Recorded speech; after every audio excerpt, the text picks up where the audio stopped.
In December 2008, Roy Kronk, a meter reader, gave a disturbing tip to the police about his discovery in a wooded area near Caylee Anthony's house in Orlando, Florida. As authorities and the community searched relentlessly for little Caylee Anthony over the summer, Say hi, Mom.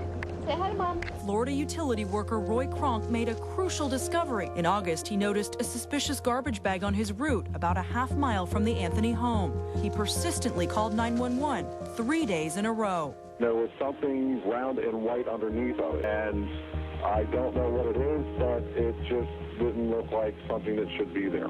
Swamp area that I saw something that I called in a tip the other day, and they said they would dispatch an officer out to me when I got there. Investigation reports state that this is the fourth time Roy made this call, but he'd been ignored. Apparently, the fourth time was the charm because he was taken seriously. The police were called, and the area was soon swarming with detectives and forensic experts. They excavated the area, sifting through dirt and debris, and discovered more bones and remains. After a thorough investigation, DNA testing confirmed that the remains belonged to 2-year-old Caylee Anthony, who had been missing since June of that year. Hello and welcome back to our channel. Today, we're going to talk about the case of Caylee Anthony. This case has gained a lot of attention due to its heartbreaking nature and the numerous twists and turns that were revealed during the trial. So let's dive in and explore the mystery of little Caylee Anthony's death. Caylee Anthony was a 2-year-old girl who lived in Orlando, Florida, with her mother, Caylee Anthony. On July 15, 2008, Cindy Anthony, Caylee's grandmother, reported her granddaughter missing to the authorities after not seeing her for a month. Prior to Caylee going missing, But the babysitter took her months ago. My daughter's been looking for her. I told you my daughter was missing for a month. I just found her today, but I can't find my granddaughter. She just admitted to me that she's been trying to find her herself. There's something wrong. I found my daughter's car today, and it smells like there's been a dead body in the damn car. Casey and her daughter, Caylee, had been living with her parents before she moved out and moved in with her ex-boyfriend, Ricardo Morales. When Cindy got distressed about not seeing them for that long, she tracked down and met with Amy Hazenga, a friend of Casey who also lived with Ricardo Morales. Amy then takes Cindy to the apartment where Casey is staying, where Casey tells her parents that she had last seen Caylee on June 16, 2008, when she dropped her off at a babysitter named Zenaida Fernandez Gonzalez, Zanny, who may have kidnapped her. That prompted the phone call that brought the case to light. Investigations began immediately, and a day after, the police discovered that Casey had lied about her place of employment and that of the babysitter, and she was arrested and charged with child neglect, making false official statements, and obstructing an investigation. Following the report, an extensive search for Caylee began. The search for the young girl involved local law enforcement, the FBI, and numerous volunteers. The search was spread over several months, and despite the massive effort, Caylee was not found. Around November, the search was suspended since it resulted in nothing. Meanwhile, within that time, other than the child neglect charge, Casey goes in and out of jail for unrelated issues, namely fraud charges, petty thefts, and fraudulent use of identification. On the 14th of October, Casey is indicted by a grand jury on the ground of first-degree murder, aggravated child abuse, aggravated manslaughter of a child, and 4 counts of providing false information to the police. This is a capital crime, and it's looking likely that Casey will be sentenced to death. She was also arrested that day, and the judge in charge denied bond. 14 days after, Casey pleaded not guilty to all the charges. Fast forward to December, when Caylee's remains were discovered, investigations switched over to finding out what exactly happened.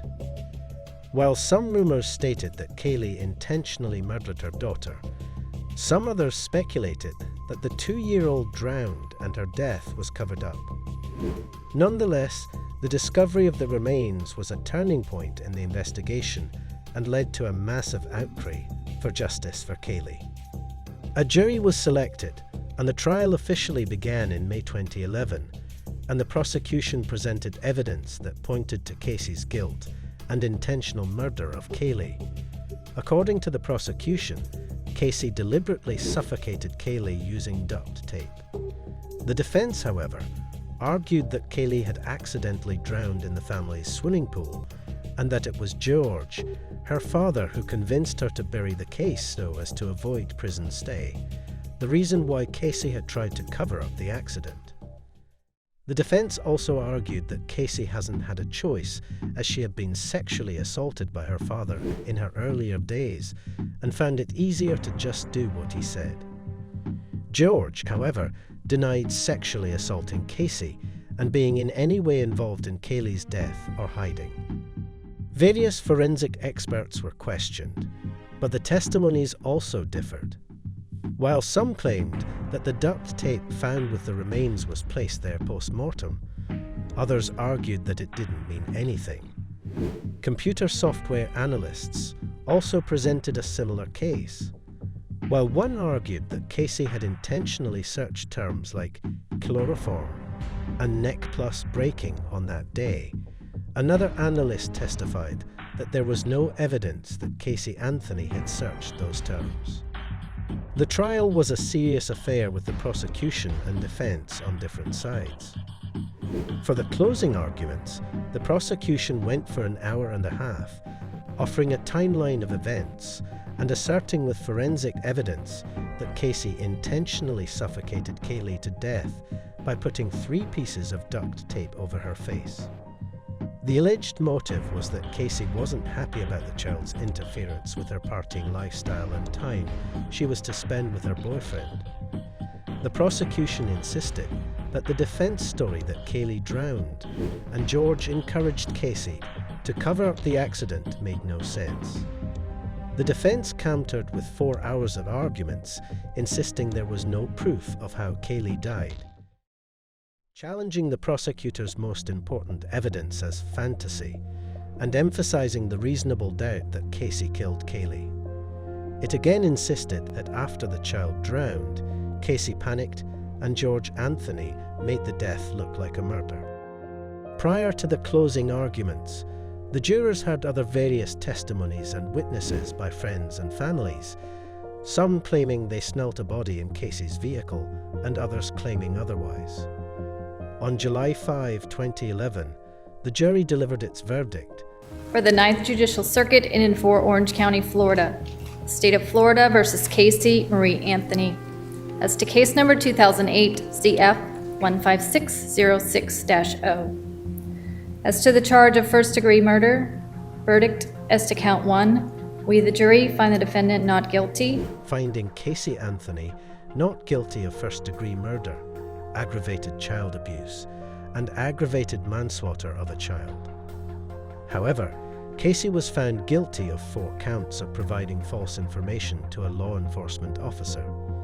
The judge in charge, Judge Perry, sentenced Caylee Anthony to 1 year in county jail and $1,000 in fines for each of the 4 misdemeanor counts of providing false information to a law enforcement officer. The verdict in the Caylee Anthony trial was controversial, with many people believing that she was indeed guilty of murdering her daughter.